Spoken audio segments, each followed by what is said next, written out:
दोस्तों नमस्कार। मैं सुरेंद्र कुमार सोलंकी आपका अपने यूट्यूब चैनल पर हार्दिक स्वागत करता हूं। दोस्तों अब जो हमारा जो विज़न था वो बिल्कुल बिगर कर चुके हैं हम उसको, और अब हम उस पड़ाव पर पहुंच चुके हैं जहां के हम अब अपने सपनों को साकार करने की दुनिया में जाने वाले हैं। तो इस वीडियो में बहुत ही सलीके से बताया गया है क्या करना है और क्या नहीं करना है, तो सुनिए प्लीज़। कभी लाइव कभी कुछ किया ही नहीं था। और जब मैंने शुरुआत की थी और आज जब मैं इस लेवल पर आ चुका हूँ, ठीक है, तो वो मैच्योरिटी मुझे अपने अंदर दिखती है। एक सेंस ऑफ रिस्पॉन्सिबिलिटी मेरे अंदर मिस्टर ऐश ने जगाई है कि तुम्हारा भी समाज के प्रति कुछ उत्तरदायित्व बनता है, and I am doing that.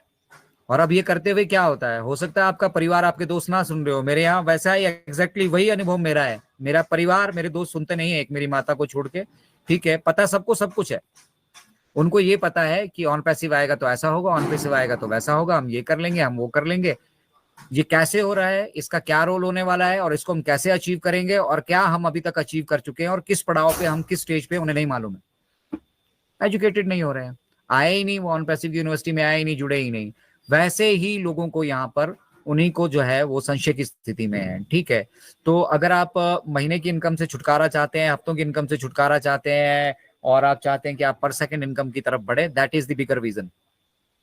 अब आप ये मत कहिएगा कि ये पैकेज आया और हमें मतलब क्यों हमारी पर सेकंड इनकम नहीं शुरू होगी। भाई साहब, महीने की इनकम करना ही सबसे बड़ी बात है। सबसे पहली बात, हम सबका स्ट्रगल आज की डेट में, हमारा मंथली हमारे फाइनेंसिस को मैनेज करना ही सबसे बड़ा प्रॉब्लम है हमारा।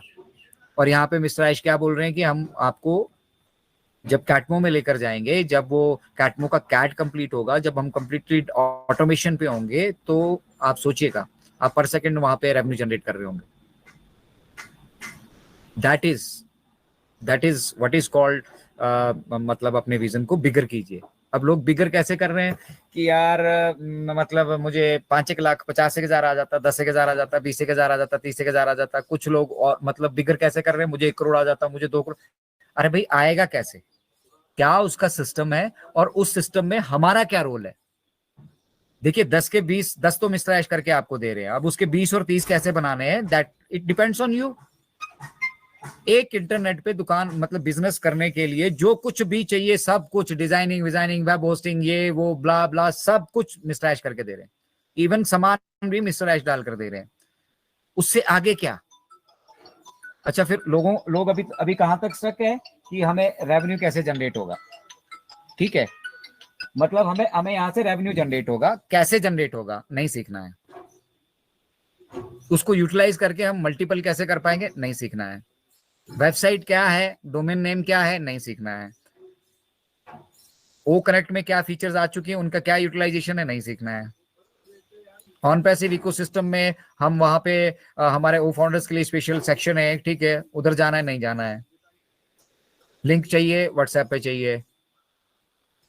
क्या हो रहा है, spoon feeding. And I don't believe in this spoon feeding. मेरा बस चले तो सारे व्हाट्सएप ग्रुप में डिलीट कर दूंगा, सोशल मीडिया पे सब जगह से उन सब चीजों को ये कर दूंगा, और सिर्फ हम अपना बैक ऑफिस से कनेक्ट होंगे। Those who are interested can join us from the back office, ठीक है। नथिंग डूइंग, यूट्यूब पे भी लाइव नहीं करना।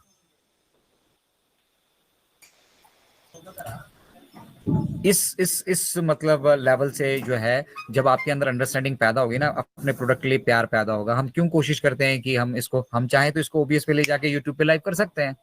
अब छोड़ो, स्ट्रीम यार्ड बथेरे पड़े, डायरेक्ट यूट्यूब लाइव कर सकते हैं। मकसद यूट्यूब लाइव करना नहीं है, मकसद है एजुकेशन देना। और एजुकेशन हम अपने परिवार को दे रहे हैं ना, तो ये हमारे अपने बीच की बातें हैं। हम मैक्सिमम कोशिश करें कि वो कनेक्ट से जुड़े, और अपने मन की बातें, अपने बीच का संशय, अपने बीच की क्लैरिफिकेशन, या आगे क्या होने वाला है, कैसे होने वाला है, उसको यहाँ पे शेयर करें, ठीक है, और लोगों को यहाँ पे कनेक्ट करें। But we aren't doing that, हम वो नहीं कर रहे हैं, ठीक है। हमने आसान रास्ता खोजा है, ठीक है, और आसान रास्ता आपको कभी भी सफलता की तरफ नहीं ले जाएगा, याद रखिएगा। बिल गेट्स को किसी ने एक बार कहा था, एक प्रेस कॉन्फ्रेंस, एक बहुत बड़ी मतलब ट्रेड वर्ल्ड लेवल की कॉन्फ्रेंस को वो एड्रेस कर रहे थे, और वहाँ पे बिल गेट्स से किसी ने कुछ क्वेश्चन पूछा था एम्प्लॉयमेंट को लेकर। और उसमें भी जो मतलब जिनको हम कहते हैं स्क्रॉन्जर्स, ठीक है, लेजी लोग, सुस्त लोग, ठीक है, तो उनको लेकर कोई सवाल उन्होंने पूछा था कि क्या ये कंपनीज में होने चाहिए कि नहीं। तो मिस्टर ऐश ने कहा कि मेरे पास 20% ऐसे ही लोग हैं मैंने 20% अपने लोगों को मैंने अपनी कंपनी में ऐसे ही लोगों को रखा है जो स्क्रॉन्जर्स हैं, जो कुछ करना नहीं चाहते। ठीक है, क्योंकि उनके पास एक काबिलियत है, उनके पास भी एक काबिलियत है, बशर्ते आप उसको किस तरीके से यूटिलाइज करो। ठीक है, उनके पास काबिलियत है, वो किसी भी काम को करने का आसान रास्ता खोज लेते हैं। और मेरे पास जब भी कोई कॉम्प्लेक्स प्रॉब्लम आती है, ठीक है, आगे पीछे मैं इन 20% लोगों को कुछ नहीं पूछता। जब मेरे पास कोई कॉम्प्लेक्स प्रॉब्लम आती है तो मैं अपनी प्रोडक्टिविटी को मतलब उस और अपने प्रोफेशनल्स को उसमें इन्वॉल्व नहीं करता, मैं इनके पास वो पहुंचा देता हूँ, ये उसको करने का आसान रास्ता खोज लेते हैं। ठीक है, तो that is utilisation. Mister Ayush क्या कर रहे हैं, यही कर रहे हैं। हम लोगों ने कोई प्रोडक्टिविटी यहाँ पे नहीं देनी है, हम लोगों ने कोई मार्केटिंग नहीं यहाँ पर करनी है। ठीक है, और हम लोगों में से जो लोग मतलब स्मार्ट हैं, अवेयर हैं, ठीक है, वो तो कंट्रीब्यूट कर रहे हैं, उनको छोड़कर, ठीक है, यहाँ पे जो जो स्क्रॉन्जर्स भी है ना, उनसे भी काम करा रहे हैं मिस्टर आयुष। और कुछ लोग उस स्क्रॉन्जर्स की श्रेणी में नहीं है। किसी श्रेणी में तो आना पड़ेगा ना, आपको शामिल तो रहना पड़ेगा, आपको जुड़ना तो पड़ेगा।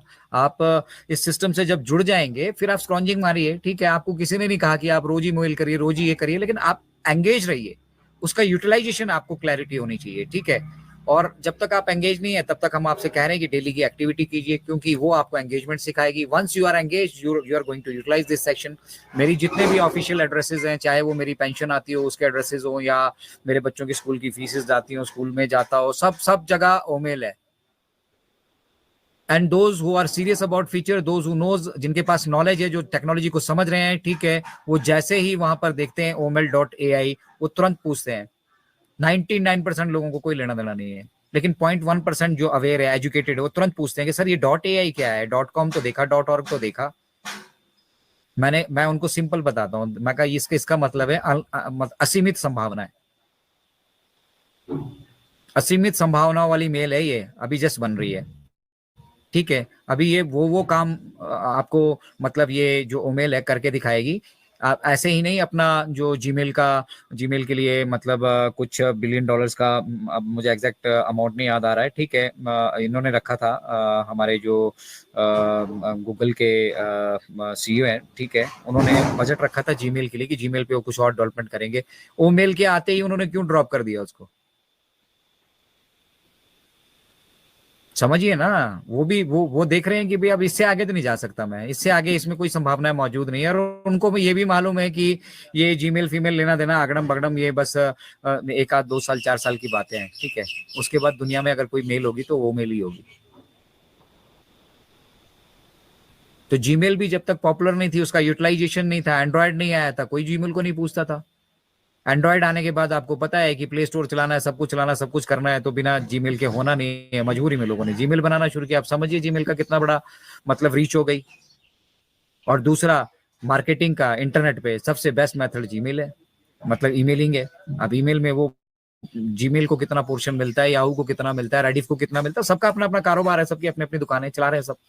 सोशल मीडिया के भी बहुत सारे प्लेटफॉर्म है, ठीक है ना, कोई यूएसए का है, कोई इधर का है, लेकिन आप सबसे सक्सेसफुल देखिए जो भी अभी मतलब चाहे वो बिजनेस मॉडल थे या नहीं थे, आप देखिए वो रेवेन्यू कितना जनरेट कर रहे हैं। फेसबुक को देखिए, गूगल को देखिए, ये बिग जाइंट्स है इस इंडस्ट्री के। तो ये रेवेन्यू जनरेट कहाँ से कर रहे हैं, कभी उस मॉडल को भी स्टडी कीजिए ना। अगर ये कमा रहे हैं तो कहाँ से कमा रहे हैं, ये तो अनएथिकल तरीके से चले हुए हैं, मतलब जो मर्जी मन में आया परोस दिया आपको। और हम एथिकल तरीके से जाने वाले हैं, हम सेफेस्ट तरीके से जाने वाले हैं। हमारे पास वही आ पाएगा जिसकी आईडी हायर मतलब जो एस्टेब्लिश्ड होगी, केवाईसी होगा, उसी को सिस्टम के एक्सेस मिलेंगे। वहां पे अरे गरे नत्थु करे सबको मिल रखे हैं, लड़का लड़की बन रखा है, हिंदू मुस्लिम बन रखा है, वो ईसाई बन रखा है, सिख बन रखा है, कोई किसी को नफरत फैला रहा है, कोई कुछ कर रहा है, कोई कुछ कर रहा है, कोई फ्रॉड कर रहा है, कुछ नहीं पता लग रहा, कोई जिम्मेदारी नहीं उनकी, उल्टे सीधे कंटेंट अगड़म बगड़म सारा कुछ, everything is on the social media. आप बताइए ऐसी क्या चीज है जो सोशल मीडिया पे नहीं अवेलेबल है? Everything is available on social media, अच्छा भी और बुरा भी। इसलिए मिस्टर ऐश कहते हैं कि एआई जो है ना, ये दो धारी तलवार है, ये बिल्कुल एज गुड एज इंटरनेट है। अभी आर्टिफिशियल इंटेलिजेंस और इंटरनेट दोनों में कोई डिफरेंस नहीं है, और दोनों के यूटिलाइजेशन पे भी डिपेंड करेगा, कुछ इसको सही के लिए यूटिलाइज करेंगे, कुछ गलत के लिए यूटिलाइज करेंगे, लेकिन वो डिफरेंस हम कब कर पाएंगे? थैंक यू सर, बिल्कुल आपने बिल्कुल ठीक बात कही कि सोशल मीडिया जो है ये दोनों तरह की चीज़ें इन पे होती है। और हमारे जो मिस्टर एस मुफारे सर है वो भी इस बात को उन्होंने भी कई बार बोला है कि दो-धारी तलवार है सोशल मीडिया जो है। इस पे गलत चीज़ें भी हैं और अच्छी चीज़ें भी हैं, और इंटरनेट पे अच्छी और बुरी दोनों चीज़ें मतलब अवेलेबल होती है। वो हमारे मन की बात होती है और वो हमारे विचार की बात होती है कि हम किस वे में उसको लेते हैं और किस वे में उन चीज़ों को हम यूटिलाइज करते हैं। तो एक चीज़ होती है कि हम अच्छे तरीके से उस चीज़ को यूटिलाइज करें, और एक वे होता है कि हम उसको गलत चीज़ से यूटिलाइज करें। तो बहुत बढ़िया बताया सर आपने, thank you so much, we are so in to